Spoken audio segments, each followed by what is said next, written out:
योऽन्तः प्रविश्य मम वाचमिमां प्रसूप्तां सञ्जीवयत्यखिलशक्तिधरस्वधाम्नाम् अन्यांश्च हस्तचरणश्रवणत्वगादीन् प्राणान्नमो भगवते पुरुषाय तुभ्यं। नमो नमः। श्री द्वारकेश जय जगन्नाथ। आज का विषय है त्रिकाल संध्या। जब हम संध्या शब्द सुनते हैं तो अनेक प्रकार के प्रश्न मन में आ जाते हैं कि संध्या की रचना किसने की, क्यों की, संध्या करने से क्या लाभ प्राप्त होता है, न करने से क्या दोष प्राप्त होता है वगैरह। तो इन सब उत्तर का हम शास्त्र में जो उत्तर दिए गए हैं उसका अनुशीलन करेंगे, जानेंगे। तो सबसे पहला प्रश्न ये उठता है कि संध्या की रचना क्यों और किसने की। तो कहा गया है, यावन्तोऽस्यां पृथिव्यां हि विकर्मस्थास्तु वै द्विजाः तेषां वै पावनार्थाय संध्यः सृष्टः स्वयं भुवा। तो कहा कि सारी पृथ्वी में, भूमंडल में जितने भी विप्र है, ब्राह्मण हैं, और स्मृति ग्रंथों के आधार पर देखें तो यहाँ पर विप्र शब्द का अर्थ त्रैवर्ण करना चाहिए, ब्राह्मण, क्षत्रिय और वैश्य तीनों, क्योंकि तीनों के संध्या करनी चाहिए, ऐसा शास्त्र का प्रमाण है। तो इन तीन वर्णों को जो विकर्मस्थास्तु वै द्विजाः, जो विकर्म हो जाते हैं, अज्ञानता पूर्वक पाप हो जाते हैं, तो उसका दोष लगता है। तो तेषां वे पावनार्थाय, उस पाप से मुक्त करके उसको पवित्र करने के लिए संध्या सृष्ट स्वयं भुवा, भगवान ब्रह्मा ने स्वयं इस संध्या की रचना की। दूसरा प्रश्न ये उठता है कि संध्या क्यों करें। विना प्रयोजनेन मंदोपि न प्रवर्तते। इसमें जो सैद्धांतिक अर्थ है उसमें हम नहीं जाएंगे, क्योंकि वो लंबा विषय है, उस पर अगला वीडियो बनाएंगे। लेकिन इन शॉर्ट अगर बात करें कि संध्या क्यों करें, तो अत्रि महाराज कहते हैं, अत्रि स्मृति नाम का ग्रंथ है उसमें, कि संध्याहीनो शुचिर्नित्यः अनर्हः सर्वकर्मसु यदन्यत् कुरुते कर्म न तस्य फलभाग भवेत्। कि जो विप्र संध्याहीन है, जिस विप्र ने संध्या नहीं की, अनर्हः सर्वकर्मसु, वह सर्व प्रकार के कर्म को करने के लिए अनर्हः अर्थात अनधिकारी है, उसको अधिकार नहीं है किसी भी सत्कर्म करने का, किसी भी यज्ञ यागादि करने का। क्यों अधिकार नहीं है? तो कहा कि यदन्यत् कुरुते कर्म, वह अन्य कोई भी कर्म करेगा, न तस्य फल भाग भवेत्, वह किसी भी प्रकार के कर्म का फल का भागी नहीं होगा। वेदमूर्ति श्री महेश जी रेखे गुरु जी, यहाँ पर भद्रावली गाँव है, वहाँ पर ब्रह्म सत्र का आयोजन होता है।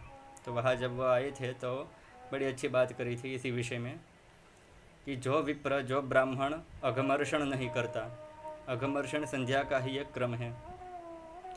तो अघमर्षण जिस विप्र ने नहीं किया, वो चाहे कितने भी विधि विधान से विधि निषेध का पालन करके, पूर्ण ध्यान देकर, वेद के नियमों का अनुसरण करके कोई भी सत्कर्म करता है, यज्ञ करता है, यजमान को आशीर्वचन देता है, वह सब निष्फल हो जाता है।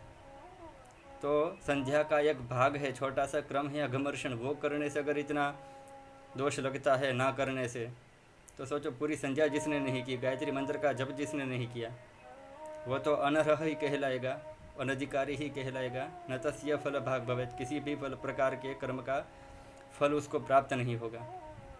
और दूसरी बात ये है कि ये श्लोक हम सब जानते हैं, विप्रो वृक्षो मूलकान्यत्र संध्या वेदाशाखा धर्मकर्माणि पत्रम तस्मान् मूलं यत्नतो रक्षणीयं छिन्ने मूले नैव वृक्षो न शाखा। अर्थात विप्रो वृक्ष, ये जो ब्राह्मण है वह वृक्ष है, मूलकान यत्र संध्या, ब्राह्मण रूपी वृक्ष का मूल कौन है? तो कहा कि संध्या, त्रिकाल संध्या। बाद में कहा विप्रो वृक्षो मूलकान यत्र संध्या वेदाशाखाः, ये जो चार वेद है वह ब्राह्मण रूपी वृक्ष की चार शाखाएँ है, डालियाँ होती है ना, वह। और धर्म कर्माणि पत्रम, वेद विहित यज्ञ यागादिक जो श्रोत स्मार्त कर्म है, वह सारे सत्कर्म जो है वह उस विप्र रूपी ब्राह्मण रूपी वृक्ष के पर्ण है, पत्ते है। तो छिन्ने मूले नैव वृक्षो न शाखा, अगर मूल ही नष्ट हो जाएगा क्योंकि किसी भी वृक्ष का आधार उसका मूल होता है। मूल अगर कमज़ोर हो गया, अशक्त हो गया, तो उसके सारे वृक्ष का नष्ट होना अवश्यंभावी हो जाता है।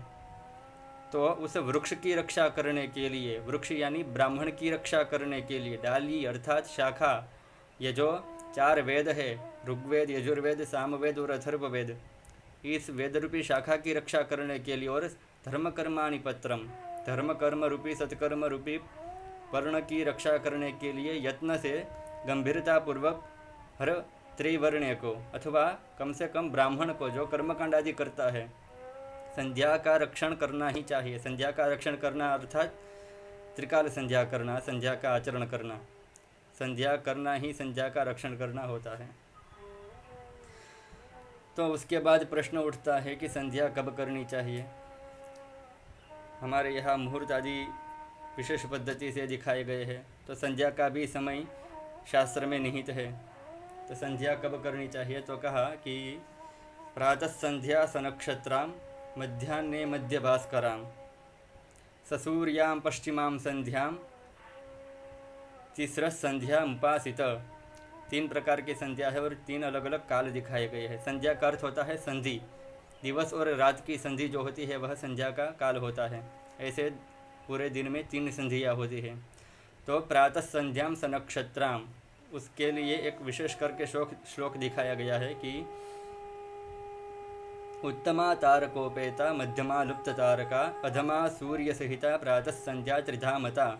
प्रातः संध्या के लिए उत्तम काल कौन सा है, तो कहा कि तारकोपेता, जब आकाश में तारे दिखाई दे रहे हो, तारे अर्थात नक्षत्र, आकाश में नक्षत्र का दर्शन हो रहा हो, उस समय अगर हम ब्रह्म मुहूर्त में संध्या करें तो वह उत्तम प्रकार की प्रातः संध्या कहलाती है।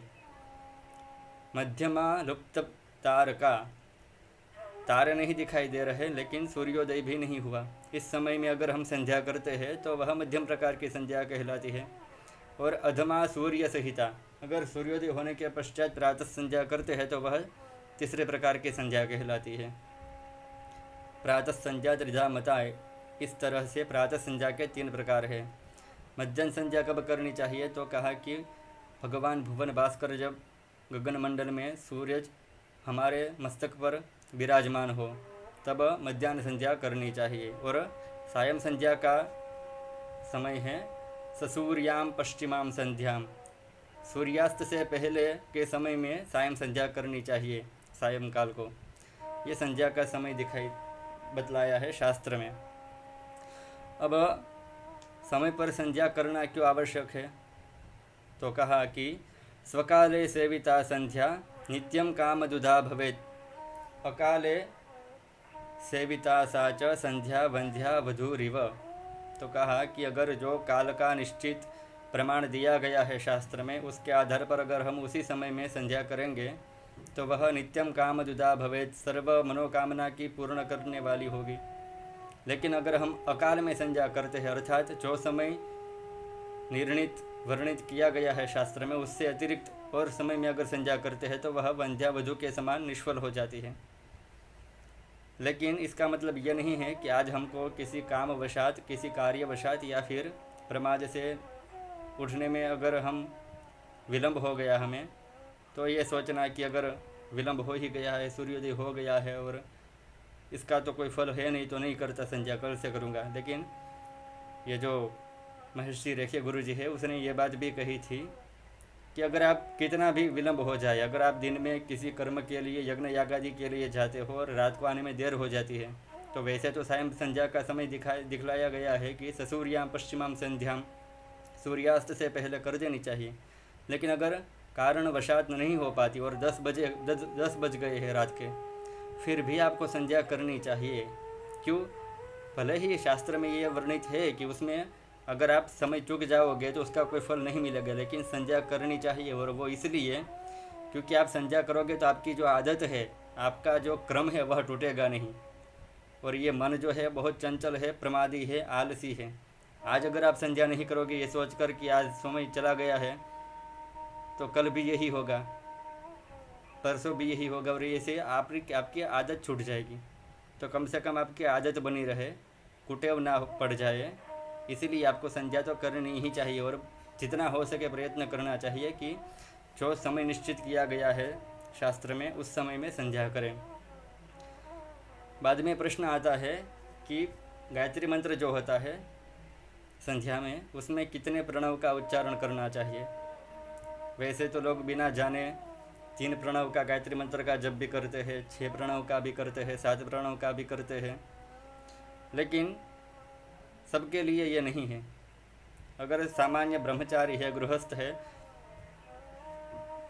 तो उसके लिए शास्त्र में कहा गया है गृहस्थो ब्रह्मचारी च प्रणवाद्यामिमां जपेत अन्ते यः प्रणवं कुर्यान् नासो सिद्धिम वाप्नुयात्। ये बात गायत्री कल्प में आई है। इस श्लोक का अर्थ होता है कि गृहस्थ हो ब्रह्मचारी च प्रणवाद्यामिमां जपेत। अगर गृहस्थ हो, ब्रह्मचारी हो, तो उसको मंत्र की शुरुआत में प्रणव का उच्चारण करके मंत्र का पठन करना चाहिए, अर्थात एक प्रणव का गायत्री मंत्र जप करना चाहिए। पहले प्रणव का उच्चारण करें, बाद में गायत्री मंत्र का जप करें।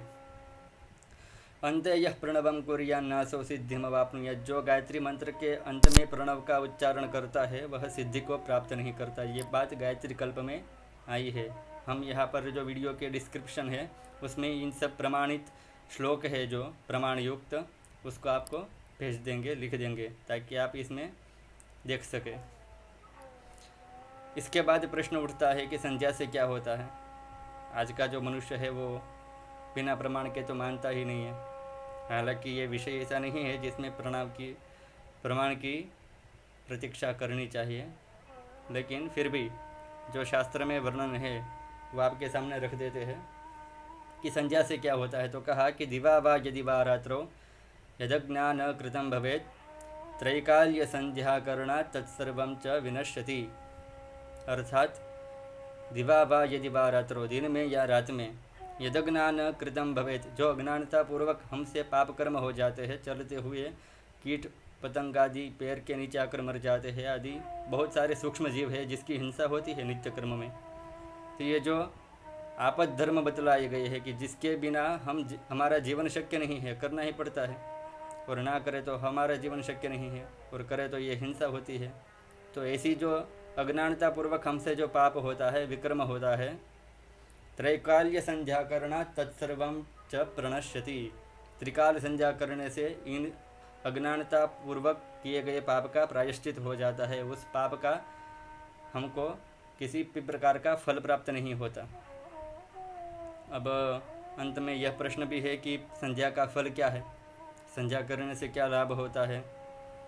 तो कहा कि अत्रि स्मृति में ही यह श्लोक आया है, संध्यामुपासते ये तु सततं संश्रितव्रताः विधूतपापास्ते यान्ति ब्रह्मलोकं सनातनम्।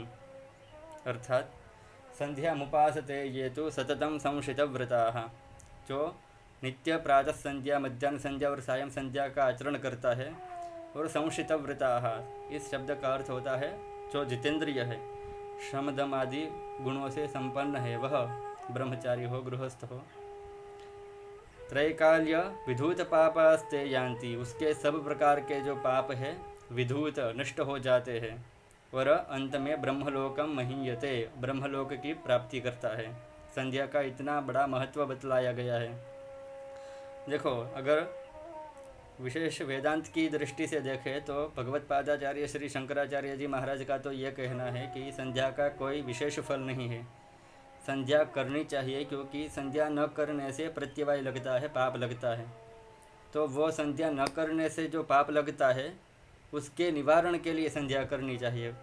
बाकी संध्या करने से कोई फल की प्राप्ति नहीं होती, लेकिन अलग अलग स्मृति में अलग अलग मत है जो स्वीकार्य है, हम स्वीकारते हैं। और परंपरा का भी अपना महत्व है, तो हम जिस परंपरा में पढ़े हैं वहाँ पर जो सिखाया गया है उसको भी मानते हैं, लेकिन अलग अलग मत है वो आपके सामने मैं कह देता हूँ ताकि कोई मतभेद ना हो। तो संध्या का फल ये देखा कि ब्रह्मलोक की प्राप्ति होती है आदि, और कहा कि संध्या न करने से क्या दोष होता है। लोग संध्या नहीं करते और कहते हैं कि मैं तो सुखी हूँ, मुझे क्या आवश्यकता है संध्या करने की।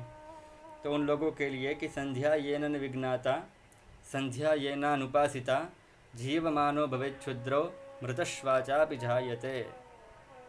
इसमें ऋषि की वेदना है। क्रोध तो है ही, लेकिन इस शब्दों के पीछे आप अनुभव कर सकते हैं कि दुख भी है। कि कहा है कि संध्या येन विघ्नाता संध्या येना अनुपासिता, जिसने संध्या सीखी नहीं है ब्राह्मण होकर और जो संध्या की उपासना नहीं करता, संध्या येना अनुपासिता।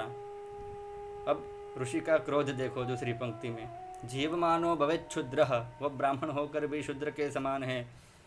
जीवमानो भवेत् क्षुद्रः मृतश्वाचा विचायते, और मरने के बाद दूसरी योनि श्वान की प्राप्त करता है, दूसरे जन्म में श्वान बनता है।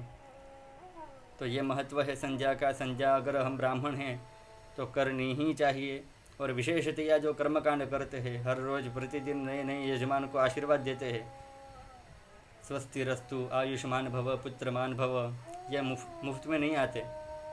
इसके लिए हमारा जो तप है वह नष्ट होता है। तो इससे पहले कि हमारा तप नष्ट हो जाए पूर्ण रूप से और हमको दुख देने लगे, तो साथ में ये संध्या का आचरण करना बहुत ही कल्याणकारी है। तो हम सबको संध्या करनी चाहिए। और कर्मकांडी को ही नहीं, अगर आप कर्मकांड नहीं करते, ब्राह्मण है लेकिन नौकरी आदि करते हैं, व्यवसाय करते हैं, फिर भी संध्या का ज्ञान प्राप्त करो, संध्या सीखो और कम से कम त्रिकाल संध्या करो, 3 गायत्री की माला करो। ये बहुत ही कल्याणकारी है। गायत्री के समान और कोई मंत्र नहीं है ब्राह्मण के लिए। तो हमें इसकी गंभीरता समझनी चाहिए। त्रिकाल संध्या करने की एक आदत रखनी चाहिए और इसका हम सम्मान करते हैं। अगले वीडियो में अगले विषय पर चर्चा करेंगे। तब तक जय जगन्नाथ, श्री द्वारकेश। इस वीडियो को अगर आपने लाइक करें, शेयर करें, कमेंट करें, इस चैनल को सब्सक्राइब करें, अपने परिवारजनों के साथ, मित्रजनों के साथ शेयर करें। जय जगन्नाथ, श्री द्वारकेश। नमो नमः।